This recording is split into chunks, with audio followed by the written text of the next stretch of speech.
Bonjour à tous, on se retrouve dans notre 8e podcast et aujourd'hui on va aborder le sujet de la consommation, donc en général. Donc les filles, si vous voulez commencer et parler de votre consommation. Moi je sais pas, si on parle un peu de toutes les consommations, je dirais que du coup j'ai baigné dans un environnement où mes parents ils ont toujours fait assez attention à la consommation par exemple alimentaire, que c'est limiter du coup le secteur de l'industrie et favoriser du coup les marchés locaux et les produits locaux. Donc par exemple on va très rarement faire des grosses courses, mais je suis en ville donc ils peuvent se permettre donc d'acheter des produits plus frais et faire marcher un peu l'activité locale. Après, pour la consommation, on va dire un peu plus secondaire, donc par exemple, au niveau vestimentaire, ils ont toujours aussi fait un petit peu attention à jamais nous acheter plus que ce qu'on avait besoin. Après, du coup, je suis restée dans une famille assez nombreuse. Avec ma soeur, on a beaucoup récupéré les vêtements de nos grands frères, ou même récupéré à droite à gauche. Ma mère, elle va aussi beaucoup dans les secondes shops. Ouais.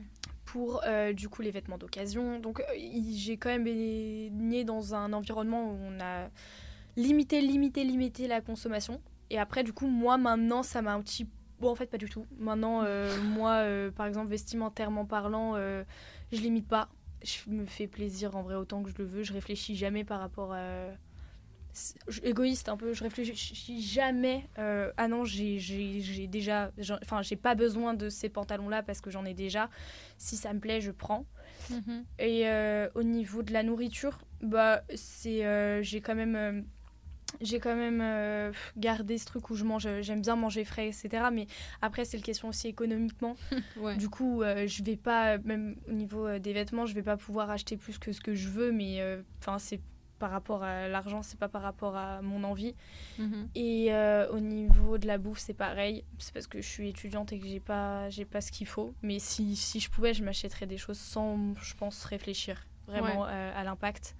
Et pareil, j'ai un iPhone. Enfin, après, ça, c'est mes parents qui m'ont acheté en cadeau, mais de toute façon, tu peux jamais faire les choses parfaitement. Mais du coup, je dirais que j'ai quand même une consommation assez égoïste si on réfléchit maintenant à l'impact. Genre, donc voilà, je sais pas vous.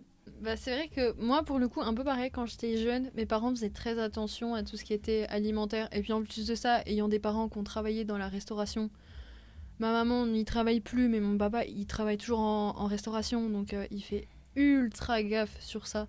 Genre, il va prendre les produits locaux, il va faire attention sur tout ce qui est date de péremption, tout ça. Donc il va faire attention à ce qu'il achète. Puis c'est pareil, économiquement, faut faire attention aussi. Mais ouais, non, sur ça, la consommation alimentaire, toujours aujourd'hui, je fais très attention. J'aime bien me faire plaisir et puis m'acheter des trucs que je peux pas acheter tous les jours. Tu sais, genre acheter une burrata ou de la viande fraîche ou tu sais, genre aller chez le boucher. J'aime bien le faire une fois, genre tous les 3-4 mois, parce que je sais que la viande, je vais vraiment l'apprécier. Puis en plus, moi, j'adore la viande. Donc, mais après, même sur ça, j'ai de la chance parce que mes grands-parents, du côté de ma maman, ils sont agriculteurs. Donc, on a accès très facilement à la viande fraîche. Parce que tu vois, ils mettent des bêtes régulièrement. C'est à côté de chez toi, ouais. Entre guillemets, c'est accessible. Ouais. Donc, tu vois, quand on va là-bas, ma maman, elle repart toujours avec facilement 2-3 kilos de viande à chaque fois. Parce qu'on peut se le permettre, tu vois. Mais sinon, en dehors de ça, toujours faire très attention. Et puis tout ce qui est consommation vestimentaire, j'aime bien me faire plaisir, mais moins qu'avec la nourriture. Et en fait, je suis difficile niveau vestimentaire. Je sais ce que j'aime, je sais ce que j'aime pas. Donc je vais aller faire les magasins, mais c'est pas pour autant que je sais que je vais acheter, tu vois. Donc ouais, vestimentaire, je fais quand même assez attention. Parce que je me dis, tu vois, il y a un pantalon que j'aime bien, mais j'en ai un qui ressemble assez, donc je me dis, j'en ai pas forcément besoin. Ouais, donc t'arrives quand même à réfléchir en fait, à ton vrai besoin. Ouais, mais c'est aussi surtout parce que souvent je trouve pas ce que j'aime en magasin. C'est aussi pour ça que ça aide à limiter. Mais et puis après, tout ce qui va être téléphone, c'est vrai que du coup, en fait, tout ce qui va être technologie, j'ai plus de mal à limiter. Parce que je suis régulièrement en train d'acheter des nouveaux jeux vidéo parce que je sais que je vais aimer le jeu. Je vais aimer y jouer. J'ai vu quelqu'un y jouer, j'ai adoré le jeu, donc je vais l'acheter pour le faire moi-même. En fait, je consomme, mais plus sur des trucs qui vont être des matériels. Parce que je sais que ça va me faire plus kiffer qu'autre chose. Ça, c'est l'inverse. Ouais. À part pour les voyages maintenant. Ouais, bah pareil, voyage, économiquement c'est compliqué. Mais si je pouvais, si j'avais la thune, je partirais tous les mois, au moins un week-end. Tu vois, me faire un week-end à Venise, ensuite un week-end à Sydney, et puis un truc. Mais même voyage, j'essaye de faire quand même attention avec l'empreinte carbone. Parce que putain, l'avion... Ouais. Ça, moi, pas du tout. Pas du tout. En vrai, j'essaie quand même de faire très attention à l'empreinte carbone. Crète et tout, ouais. En Crète, j'ai mis tous mes principes de côté. J'ai fait là, je profite. Genre, je m'en fous. Un avion, hein. Bah oui, non mais... Ouais, mais tu vois, avion, voiture, machin, un truc. Mais non, ouais, en temps général, j'essaie quand même de faire attention à l'empreinte carbone. Après, de toute façon, pour les vacances... Mais t'es obligé, regarde, à Chypre, tu serais mis en train, y a pas de train. Non mais oui, mais tu vois, quand c'est des îles, là, tu peux pas faire autrement. Ouais, c'est ça. Mais tu vois, genre, on habite en France, si on veut aller en Allemagne, tu vas pas prendre un avion, tu peux prendre la voiture, tu vois. Ouais, mais t'as vu, par terme de praticité, si t'as pas de voiture... Non, mais si tu vas à l'autre bout de l'Europe, je suis d'accord. Mais si c'est des pays à côté... Ouais, mais si t'as pas de voiture... Toi, t'es à côté. Nous, par exemple, on est plus loin. Non, mais après, oui, si t'as pas de voiture, bah là, tu peux pas faire autrement. Mais tu vois, il y a toujours un truc, parce que si t'as pas de la voiture, niveau pollution, la voiture aussi, ça pollue énormément. Et tu utilises plus les transports en commun, même si tu utilises l'avion. Donc en fait, c'est toujours aussi un petit peu ambivalent. Ouais, mais c'est que sur ça. Mais tu vois, il y a plein de trucs où l'empreinte carbone, tu peux faire... Là, on parle de l'empreinte carbone de voyage. Mais tu vois, tu peux te faire plaisir une fois et partir en vacances et avoir une empreinte carbone, faut pas la regarder parce que vraiment, ça fait mal. Mais quand tu limites sur d'autres choses. Consommer local... Pas trop acheter sur Amazon, sur des trucs comme ça, tu vois. Ah oui, je suis d'accord. Amazon... Ouais. Toi, du coup, tu dirais quoi, Carla, sur toi Bah alors moi, vu que... Pour commencer, pour niveau alimentation, on est dans une ville avec Anna, donc il y a un marché. Donc je sais que mes parents, ils font leurs courses au marché. Après, on a une maison de campagne où il y a une ferme, donc tout ce qui est produits laitiers, ça vient de là. Après, mes grands-parents, ils ont un jardin avec 3000 hectares, je sais pas trop. Donc tous nos légumes, ils viennent de là.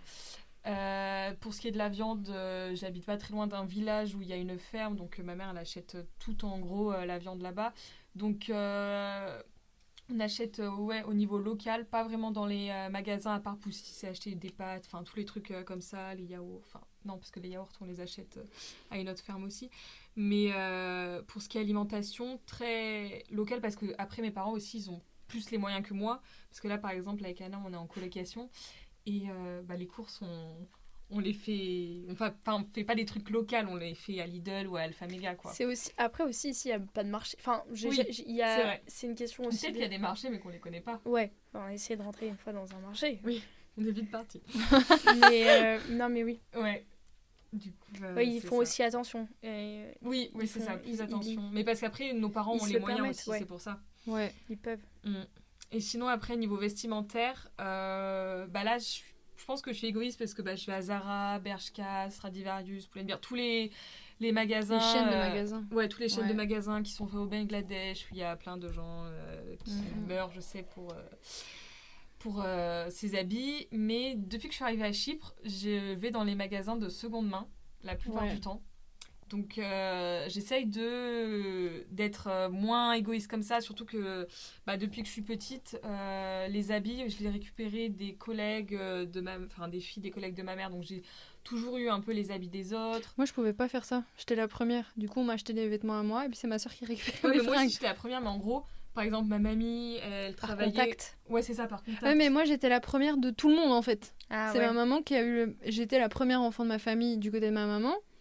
Après du côté de mon papa c'est plus compliqué, mais c'était que des gars et puis ils étaient déjà très grands, donc je pouvais pas récupérer les fringues. Mais ouais, du côté de ma maman j'étais la première de toutes mes tatas, tontons, collègues, machin, donc moi c'était pas de la famille non plus. Enfin ça dépend. Ma mamie par exemple elle était un peu femme de ménage chez une personne, du coup elle récupérait les habits, donc j'ai toujours récupéré un peu les habits, surtout que mes parents ils trouvent ça un peu débile d'acheter des habits. Si j'ai déjà 4 pantalons, pourquoi ils voient pas Ils sont dans le besoin, pas dans le style ou la tendance. Ils voient pas l'intérêt. Donc, mais du coup, je suis pas du tout comme eux. Je préfère acheter, quoi. Mais je sais que c'est dommage. Mais c'est parce que C'est t'as une été privé consommation, quand t'as été enfant Après, ou, j'ai pas non plus été privée, mais oui. Non, mais je te pose la question parce que souvent, quand tu prives un enfant de quelque chose, quand il va grandir, il va avoir tendance à tomber dans l'excès de cette chose-là, tu vois. Après, j'ai pas non plus été privée, c'est juste que j'ai... Je sais pas comment dire... Limité. Oui, voilà, limité. Ouais. Parce qu'eux, ils n'en voyaient pas le besoin. Après, si je voulais vraiment des habits, ils allaient me les acheter. Mais, ouais. Après, ouais. Moi, c'est une éducation, mais après, en fait, au final, tout humain fait... Moi, mes parents, au final... Enfin, moi, ma mère, si elle voit des jolies choses un peu chères, elle va culpabiliser, mais elle le fait quand même. Mon père, il est comme moi aussi, au niveau des goûts, il achète régulièrement chaussures et tout. Donc, c'est juste dans l'éducation, mais on est tous... Ouais, mais après, de toute façon, une fois que t'es grand, faut pas non plus se priver. Genre, si tu peux te le permettre, pourquoi tu te fais pas plaisir, tu vois. Puis... C'est parce que je pense aussi que mes parents étaient élevés comme ça, parce que leurs parents, à eux, n'avaient pas énormément de sous. Du coup, ils récupéraient beaucoup les habits des autres et tout. Et Non, mais après, je dis pas récupérer les habits des plus grands enfants pour les redonner aux plus petits. Ça permet de faire des économies et puis de pouvoir se faire plaisir sur autre chose. Mais il faut aussi savoir se faire plaisir quand c'est nécessaire. Ouais, mais par exemple, moi, je sais que j'achète beaucoup d'habits, mais je préfère me faire plaisir en partant en voyage. Enfin, je sais que j'ai toujours eu ce truc... Par exemple, mon père il m'avait raconté une anecdote quand il était jeune, il a reçu sa première paye, il voulait s'acheter le pantalon Levi's. Et après, il s'est dit, en fait, maintenant, je préfère partir avec mes amis en vacances. Ouais. Et du coup, il n'avait pas acheté le pantalon. Ouais, mais parce qu'il faut savoir faire des concessions. Oui. Tu vois. Mais après, c'est aussi normal, c'est sa première paye. Il sait pas trop dans quoi dans la mettre. Il se dit, il y a ce pantalon-là qui est bien, mais je peux partir avec mes amis aussi. Donc, sur l'instant T, tu vas faire ce qui te fait le plus plaisir. Mais tu sais qu'après... Et ben peut-être que la paye du mois d'après, si tu dois pas la dépenser dans quelque chose d'ultra nécessaire. Mais je trouve les habits c'est quand même secondaire. Je pense qu'il y a des... Moi je sais pas, je me dis il vaut mieux se faire plaisir au moins une fois dans des fringues. Oui, c'est sûr. Et de mettre un peu plus cher, mais parce que tu sais que les fringues ils vont te tenir peut-être 5-10 ans de ta vie, tu vois. Genre un jean Levi's, mon papa il a toujours son jean de quand il avait 20 ans. Oui. Donc ça dépend aussi à quel point ça te fait plaisir. Ouais, aussi, moi, je sais que par exemple, par les fringues, par les bijoux, ou par... en vrai, du coup, c'est très... en fait, c'est très dans toi, dans l'apparence. Moi, je sais que c'est aussi ce qui me permet de me sentir bien au quotidien, bien socialement. Donc, du coup, je le vois aussi un peu comme un truc très nécessaire. Enfin, si j'ai de l'argent, clairement, je mets l'argent en premier là-dedans. Parce que après, je sais que je vais mettre l'argent dans des voyages avec mes copains et des réseaux, etc. Mais... En vrai, dans le quotidien, c'est là-dedans que je mets les sous en premier, c'est pour ma propre personne. C'est pas pour faire... Mais c'est même pas pour garder, pour faire d'autres choses, pour avoir des projets. Un peu, du coup, forcément, pour partir à Chypre, j'étais obligée un peu d'avoir d'argent de côté, mais je dirais que dans l'instant T... Ouais, mais c'est ça, c'est aussi parce que c'est parce que c'est dans l'instant T et que t'as pas besoin d'économiser pour plus tard. Tu peux te permettre de faire ça maintenant. Ouais, c'est sûr. Là, c'est pareil, quand j'étais encore en France, fallait que j'économise pour Chypre. Donc, tout ce qui était petit plaisir sur la bouffe ou petit plaisir sur les fringues ou les jeux vidéo, j'ai limité au maximum. Mais toujours en essayant de me faire un peu plaisir. Parce que si tu coupes tout plaisir, la vie, elle a plus le goût de... Ouais, c'est ça. Au quotidien, t'es obligé d'être... je sais pas, d'avoir... Ouais. Des petits... parce que tu vois, si tu manges que des pâtes pendant 6 mois parce que tu sais que tu vas partir à Chypre... rien de partir à Chypre. Et sinon, vous essayez un peu d'être engagé dans des associations ou...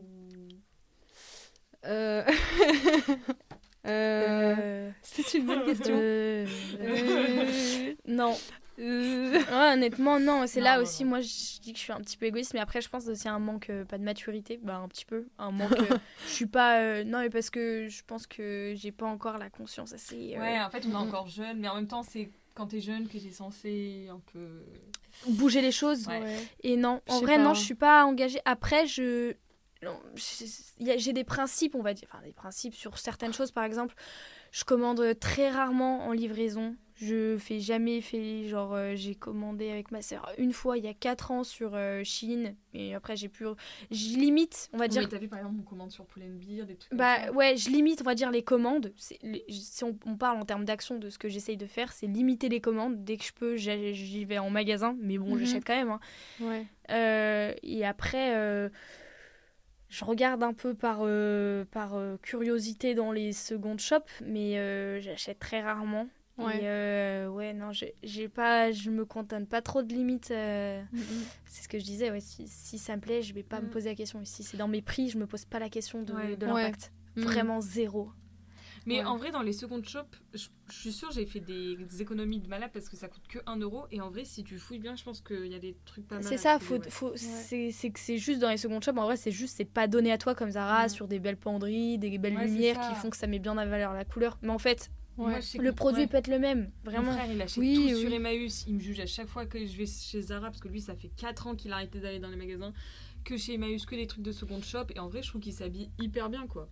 Et il achète ça déjà moins cher. Ouais, mais ça, il faut aussi avoir la patience de chercher là-dedans. Moi, je sais que faut j'ai pas la dénicher. patience. Moi, je sais que j'ai pas la patience de faire ça. Si je vais acheter des fringues, j'ai besoin de le faire tout de suite parce que je sais qu'après, je vais avoir la flemme. Mais t'as vu, quand t'es dans un magasin, t'aimes bien quand même regarder les habits. Enfin, c'est un peu long quand même, non ? Non. Oui, c'est vrai que même en magasin, je trouve qu'il faut avoir de la patience. Moi, dans le magasin, je trouve ça long aussi. Non, moi je rentre. Si je vois s'il y a quelque chose que j'aime bien, j'essaye. Si j'aime pas, je repars. Ouais, mais je sais pas. Dans les magasins, je trouve aussi moi, avoir la patience. Moi, je vais pas faire comme vous, à passer dans tous les rayons, à regarder tous les articles. Moi, je vais regarder vraiment, je vais au nécessaire. Après, j'ai peut-être pris ça de ma maman. Ma maman, elle fait jamais les magasins, ça la gave d'aller en magasin. Elle va regarder la vitrine. S'il y a 2-3 trucs qu'elle aime bien, elle va rentrer dans le magasin. Elle va scanner la boutique. Elle va aller peut-être dans un rayon. S'il y a rien, elle repart. Tu vois, elle va pas aller voir tous les articles. Ma mère, je pense qu'elle est un peu comme la tienne parce qu'elle aime pas trop les magasins. Ouais, ma maman, il faut la convaincre pour qu'elle se fasse plaisir en s'achetant des fringues. La dernière fois qu'elle s'est acheté une nouvelle tenue, c'est parce que c'est moi qui l'ai convaincue. Parce que je lui dis, mais maman, tu as réussi un truc de ouf dans ton travail, tu as réussi à avoir un client que personne n'a jamais réussi à avoir. Fais ça, fais-toi plaisir. J'ai dû lui dire, maman, va t'acheter la paire de chaussures que tu hurluques depuis 3 mois, s'il te plaît, fais-toi plaisir. Je te jure, peut-être en 4 ans, elle a dû aller faire 10 fois à tout péter les magasins. C'est un truc de ouf, tu vois. C'est là aussi où je pense quand t'es plus grand aussi peut-être que tu as plus de... en vrai, nous, on peut se permettre de mettre l'argent pour nous et tout, mais quand t'as des enfants, t'as des choses, c'est encore plus culpabilisant de se faire plaisir. Ouais, mais regarde, maintenant, moi, je suis pratiquement autonome financièrement. Pratiquement, faut pas... Voilà. Ma sœur, elle est grande, elle a plus les mêmes besoins. Donc, ouais, mais t'as un loyer, il y a quand même des enfants, t'as une sécurité en plus. Enfin, tes parents, ils ont plus de responsabilités financières que toi, quand même. Même si t'es indépendante. C'est quand même... oui, mais tu vois. après, ouais, je vois. Parce que l'électricité, l'eau, la bouffe... Ouais. Après, pour le coup, moi, ça va parce que mon loyer, toutes les charges étaient comprises dans le loyer. Donc, j'avais pas les charges à payer, tu vois, c'était déjà bien. Pour leur loyer à eux. Oui, je parlais de... Eh ben, ma maman, non, parce que jusqu'à il y a... je crois que c'est octobre l'année dernière, la maison elle était achetée. Donc ils avaient pas de loyer à payer, ils avaient que les charges, et même les charges honnêtement c'était pas énorme pour une maison. Mais tu vois, bon après là c'est un peu différent parce que du coup la maison ils l'ont mis en SCI et puis c'est mes demi-sœurs qui sont propriétaires de la SCI.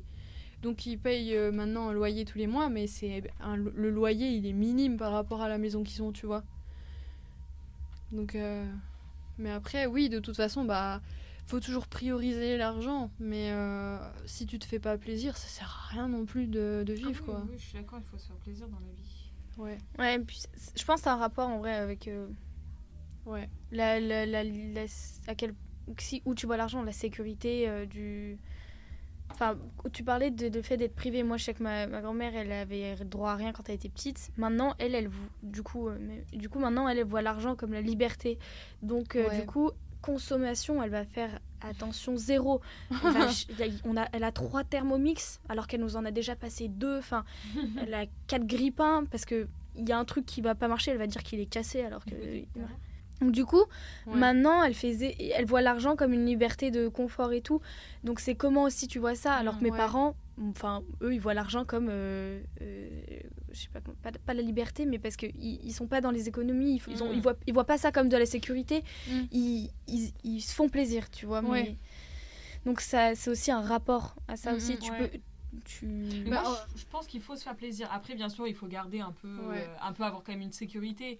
Mais tu vois, encore une fois, le côté plaisir, consommation, ça revient toujours au financier. Ouais. Ah bah, sans sous, tu peux pas faire grand-chose. Hein. Bah oui. Moi, les gens qui disent « Ah, l'argent fait pas le bonheur », il y contribue. Oui. On ne va pas se mentir. Il fait pas le bonheur, mais il y contribue très grandement. Très, très grandement. Et puis, ouais.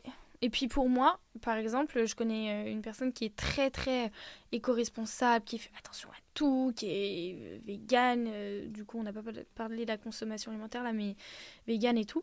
Et par exemple, elle a refusé un boulot qui lui permettait d'avoir un salaire vraiment très, très, très gros salaire, par éthique, parce que elle devait bosser pour le nucléaire. Mais du coup, il y a aussi cette question-là pour moi, avant d'avoir une éthique, oui, moi ça je m'en fous. Il faut avoir à manger, quoi, dans l'assiette. Non, bah, mais en fait, vrai. moi je me dis, si tu peux te permettre d'avoir et l'éthique et le financier, mais pourquoi ça... pas. Ouais, mais c'est dur généralement. Non, mais tu vois, là, en fait, elle a refusé parce que l'éthique. Mais toi, tu vois, le gros salaire. Mais peut-être qu'il y a une autre boîte qui lui proposait peut-être un moins bon salaire, mais toujours bon salaire. Ouais, mais elle est restée 3 mois sans travail sous le... Comment on appelle quand sous la dépendance financière de quelqu'un d'autre. Ouais. Donc ça veut dire que, tu vois, elle a eu l'opportunité, mais... Et du coup, là, elle a toujours rien si, là, elle a trouvé quelque chose où le salaire est moins haut, mais du coup, ouais, Non, après, j'avoue, faut pas abuser. Si c'est ta seule opportunité de travail, pour le moment, faut mettre ton éthique au moins 2-3 mois de côté. Parce qu'en plus, si tu dis que c'est un très très bon salaire, t'économises pendant un an, ensuite tu quittes ton job et tu fais autre chose. C'est pas obligé de faire toute ta vie. Oui, moi c'est ça. Surtout que le nucléaire, c'est pas bien et tout, mais en vrai, il y a tellement d'entreprises qui sont là-dedans et on le sait pas parce que... Et puis tout est relié là, tu vois, EDF... Tout est relié. Moi, parce que là, tu travailles pas ici, tu travailles pas là, tu travailles pas... Parce que là, c'est ça, quand t'as pas le choix... moi, je sais que par exemple, mon frère, il a eu le choix, par exemple, de travailler pour Amazon et là aussi d'avoir un très très gros salaire. Après, il gagne déjà très bien dans la boîte, donc du coup, il est resté dans sa boîte. Parce qu'il avait le choix d'avoir cette éthique. Mais quand t'as pas le choix... Ouais, non, en vrai, l'argent, c'est quand même en vrai, ce qui te permet d'être autonome. Tu peux regarder dans un miroir quand même. Enfin, je pense que... oui, pour moi, ça peut-être dépend des caractères, mais moi, je sais que je pourrais le faire. Si vraiment... Non, en vrai, pareil, je pense. À quel point aussi, Après, si ça te dérange pas d'être dépendant de quelqu'un, du coup, ok, mais garde ton éthique. Et encore, pour moi, c'est même pas éthique. Oui. Non. Je définis pas quelqu'un... Moi non plus, parce que là, on parle vraiment juste d'un job qu'elle fait. Elle pourrait même pas faire ça toute sa vie. Puis on sait à quel point aussi c'est compliqué de trouver un job et tout. Ouais, mais même, regarde, si toi, ça te dérange pas d'être dépendant de quelqu'un, peut-être que la personne, ça la dérange, elle. Peut-être qu'elle a envie de garder ses sous pour se faire plaisir. Oui, c'est sûr, c'est pour ça. Et après, ça inclut 2 personnes en plus. Parce que c'est pareil, moi j'ai un... Moi, c'est pareil, j'ai un exemple. Du côté de mon beau-père, c'est en gros le cousin de sa maman. En gros, ils ont une fille. La fille Péroline, elle s'appelle Péroline. D'accord. Voilà. Elle a un nom de merde. J'osais pas le dire parce que c'est la famille, mais bon. Mais non, mais en fait, elle a pratiquement l'âge de ma maman. Je crois qu'elle est un tout petit peu plus jeune que ma maman. Elle habite encore chez ses parents. Elle n'a pas de salaire. Vous connaissez le film Tanguy ? C'est exactement ça. Elle vit le seul salaire, et encore, j'appelle même pas ça un salaire personnellement, qu'elle arrive à se verser, c'est grâce aux sous qu'elle gagne sur Vinted. Parce qu'elle va acheter les fringues chez Emmaüs et tout pour genre 2 € grand max. Et elle les revend 15 € sur Vinted. Comment ça s'appelle ? Du dropshipping. Mon frère veut pareil. Mais ça, et genre la meuf, elle compte là-dessus en revenu, quoi. Ouais. Mais par contre... mais si c'est un truc de ouf, ça. Tu fais pas des milliers là-dessus, quoi. Surtout qu'elle doit les déclarer aux impôts. Eh ben, détrompe-toi. Hein. Elle a fait... Il y a un mois, elle a fait 5 000. Hein. Ouais, mais faut qu'elle déclare aux impôts. Elle a rien déclaré. Hein. Ah, après, bien sûr, elle s'est fait rattraper. Mais non, franchement, il y a des fois... non, Péroline, elle a abusé. Un peu, ouais. Mais ouais. Donc, en vrai, moi, là, ce qu'on a dit, ça montre quand même que l'éthique, elle est un peu liée à ce que tu peux aussi être éthique.